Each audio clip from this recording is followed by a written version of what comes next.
Hi everyone, welcome or welcome back to my channel, that is Somaja Law in Veins. So basically we were doing the series of administrative law and आज का हमारा topic उसी को continue करेगा, right उसी series को continue करेंगे हम. सो आज का हमारा टॉपिक है basically constitutionality of delegated legislation, right. तो आज हम बात करेंगे कॉन्स्टिट्यूशनैलिटी ऑफ डेलीगेटेड लेजिस्लेशन की. ठीक है, अब जो हमारा लेजिस्लेचर है ना वो अपने पावर को, ये जो हमारा लेजिस्लेचर है ना वो अपने पावर को लिमिट कर सकता है. ठीक है, लेजिस्लेचर, अब डेलीगेटेड लेजिस्लेशन तो है हमारे पास, लेकिन जो पावर्स है वो लिमिटेड डेलीगेट होती है. अब इसके कॉन्स्टिट्यूशनैलिटी ऑफ डेलीगेटेड लेजिस्लेशन के बेसिकली दो व्यूज है. पहला कि द डेलीगेशन में बी अनलिमिटेड, ठीक है, कि जो डेलीगेशन है वो अनलिमिटेड हो सकता है या नहीं, ये एक क्वेश्चन मार्क है. ठीक है, एंड दूसरा कि क्या जो लेजिस्लेचर है वो क्या बिना अपने पावर्स को एक्सरसाइज किए हुए, एसेंशियल ड्यूटीज परफॉर्म किए हुए पावर्स को ट्रांसफर कर सकते हैं, ये है दूसरा क्वेश्चन. ठीक है, तो डेलीगेशन जो है क्या अनलिमिटेड हो सकता है, तो आई थिंक नो, लेकिन हम इसको वीडियो में डील करेंगे. And legislature can not transfer it's power without performing the essential function. And जो हमारा लेजिस्लेचर है वो पावर को ट्रांसफर नहीं कर सकता है बिना एसेंशियल फंक्शन को परफॉर्म किए हुए. ठीक है, तो ये दो व्यूज बेसिकली है. बट इन दोनों व्यूज को स्टार्ट करने से पहले हम जानते हैं कि इसका पोजिशन देखते हैं यूएसए में एंड इंडिया में. फिर हम बात करेंगे कंडीशनल लेजिस्लेशन के बारे में भी.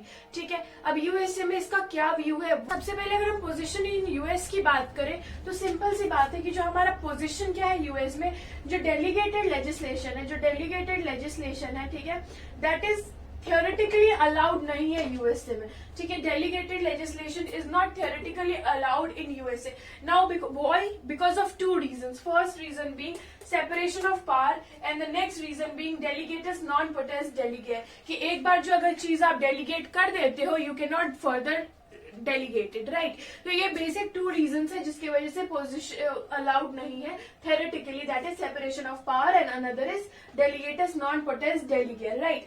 अब क्या है कि ये बेसिकली क्या था कि जो फ्रेमर्स थे यूएस के कॉन्स्टिट्यूशन के, वो जॉन लॉक और मॉन्टेस्क्यू के आइडिया से बहुत ज्यादा ही कह सकते प्रभावित थे या इंस्पायर्ड थे. एंड उनका बेसिकली क्या कहना था, उनका ये जॉन लॉक, हमने पहले भी वीडियोस में बात करी है जॉन लॉक के बारे में, एंड दूसरे थे हमारे मॉन्टेस्क्यू. ठीक है, तो इन दोनों के बातों से ये लोग बहुत ज्यादा इम्प्रेस्ड थे और इन्हें भी यही लगता था यूएस के फ्रेमर्स, कॉन्स्टिट्यूशन के फ्रेमर्स को, कि अगर हम सारे पावर्स को, कि जितने भी पावर्स हैं उसको अगर हम एक हाथ में दे दे, दैट इज लेजिस्लेटिव पावर हो गया, हमारा एग्जीक्यूटिव पावर हो गया एंड हमारा जो जुडिशियल पावर हो गया, वो अगर एक पर्सन को दे दिया जाए, अगर ये एक पर्सन को दे दिया जाए, ठीक है, या फिर एक बॉडी ऑफ पर्सन को दे दिया जाए, किसी एक पर्सन को दे दिया जाए ये सारे पावर्स, ठीक है, लेजिस्लेटिव और जुडिशियल एंड एग्जीक्यूटिव, ये सारे पावर्स एक पर्सन को दे दिया जाए या फिर एक बॉडी ऑफ पर्सन को दे दिया जाए, then it would mean tyranny, right. ये एक टिरेनी कहलाएगा. ठीक है, सो बेसिकली अब इसके लिए बहुत एक इंपॉर्टेंट केस लॉ है हमारा सुप्रीम कोर्ट का, that is Field versus Clark का केस. तो उसको हम देखते हैं. Okay, the Supreme Court in Field versus Clark observed that powers entrusted to one department should be exercised exclusively by that department without encroaching upon the powers of another. इस case में supreme court ने ये कहा कि जो powers एक department को दिए गए हैं वो उसी डिपार्टमेंट के द्वारा एक्सरसाइज किए जाने चाहिए एक्सक्लूसिवली, विदाउट दूसरे डिपार्टमेंट के इंटरफेरेंस के उनके पावर्स के अंदर. एक और केस है हमारे पास. In the case of Wayman versus Southard, Chief Justice Marshall observed that the line has not been drawn between those subjects which were important and therefore regulated by the legislature easily, and those subjects of lower interest which were given to the executive for filling the details in the structure of that legislature. Marshall जो chief justice थे उन्होंने कहा कि एक particular line draw नहीं की गई है, ये कौन से सब्जेक्ट किस तरीके से जज किए जाएंगे और किस हेड के अंदर आएंगे. तो ये पर्टिकुलर चीज कहा गया वॉगमैन वर्सेस साउथहार्ट के केस में. So in America it is not an accepted in principle but in practice. ठीक है, एक्सेप्ट प्रिंसिपली एक्सेप्टेड नहीं है बट प्रैक्टिस में है. The legislature the interested the power of law making to the executive को legislature ने power दे रखा है लॉ मेकिंग का. तो ये इतना तो आई थिंक आपको समझ आ गया होगा. अब हम कुछ केस लॉज देखते हैं अपने और इंडिया का पोजीशन जानते हैं pre independence and post independence का. ओके, सो बेसिकली जो पोजीशन है इंडिया में उसकी कॉन्स्टिट्यूशनलिटी हम वेरियस केसेस के थ्रू जान सकते हैं. पहला केस है प्री इंडिपेंडेंस पीरियड का क्वीन वर्सेस बुर्रा। इसमें क्या हुआ था कि जो कंडीशनल लेजिस्लेशन था उस प्रीवी काउंसिल ने ये कहा था कि only conditional legislation has been validated by the privy council and therefore delegated legislation is not permitted as per reasoning, कि डेलीगेटेड लेजिस्लेशन को हम परमिट नहीं कर रहे हैं, बस हम कंडीशनल लेजिस्लेशन को परमिट कर रहे हैं। The administration of civil and criminal justice of a territory can be vested in the hands of those officers who were appointed by the Lieutenant Governor from time to time.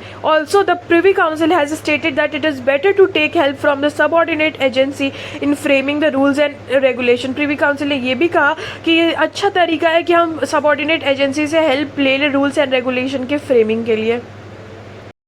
Okay so दूसरा case है हमारा इन re Delhi Laws Act case. ये एक बहुत ही important case है जिसके basis पे supreme Court of India ने कहा कि 3 टेस्ट हम करेंगे जिसके बेसिस पे हम डिसाइड करेंगे कि लेजिस्लेटिव अथॉरिटी ड्यूटीज डेलीगेट कैसे करेगी। ठीक है, in re Delhi Laws Act case Supreme Court of India lays down 3 important test that must be fulfilled for a legislature authority to delegate duties. They are as follows. पहला, matter of delegation must be within the scope of legislative authority.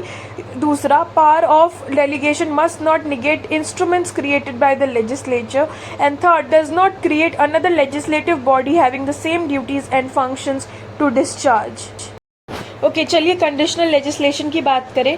When the law is complete and certain conditions are laid down as to how and when the law would be applied by the delegate it is conditional legislation. कि जब law framing का work complete हो जाता है और but लेकिन certain conditions impose कर दिए जाते हैं कि कब और किस तरीके से इस लॉ को अप्लाई किया जाएगा by the delegate, it is conditional legislation. It includes no law making powers but only the power of determining when it should come into force or when it should be applied। इसमें basically law making power involve नहीं करता है but ये power involve करता है कि कब वो फोर्स में एक पर्टिकुलर लॉ फोर्स में आएगा एंड कब इसको अप्लाई किया जाएगा।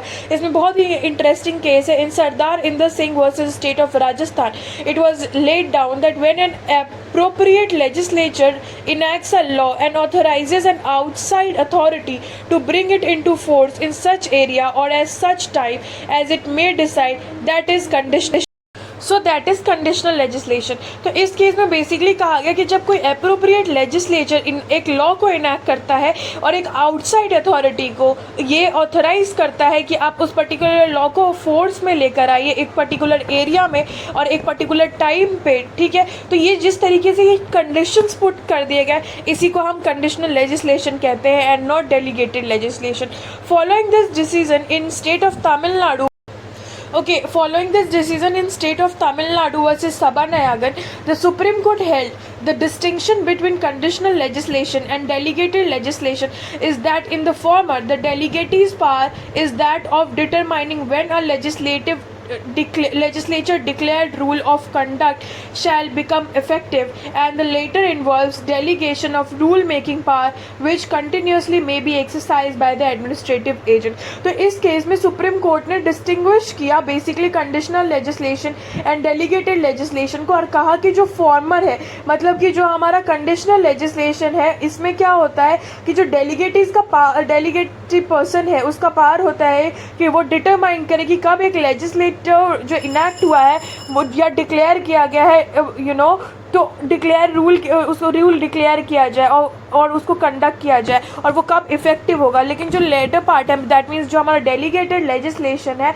ये बेसिकली हेल्प करता है और इन्वॉल्व करता है डेलीगेशन ऑफ रूल मेकिंग। ठीक है, which is continuously may be exercise by the administrative agents. ठीक है, okay moving forward, conditional legislation can be found in the occurrences where पहला, the legislature empowers the executive to expand the activity of a current law to a specific area or region। जहाँ पे legislature empower करता है executive को कि वो expand करे अपनी activity को या current law को एक particular area में या region में। To determine and decide the time of application of an act to a given act, and last, to broaden the span of a temporary act subject to maximum period fixed by the legislative assembly। कि broaden करना है temporary act के span का time को हम expand कर सकते हैं मैक्सिमम पीरियड के लिए by the legislative assembly. I think अब आपको ये वीडियो काफी अच्छे से समझ आ गई होगी। हमने सारी चीजें कवर की, कंडीशनल लेजिस्लेशन को भी इसमें हमने कवर कर लिया है, हमने केस लॉज तक भी देखे। अगली वीडियो में हम बात करेंगे किसी और टॉपिक के बारे में। Thank you so much for watching this video. Stay tuned, stay safe, stay healthy, and yes, of course, stay at home. Thank you.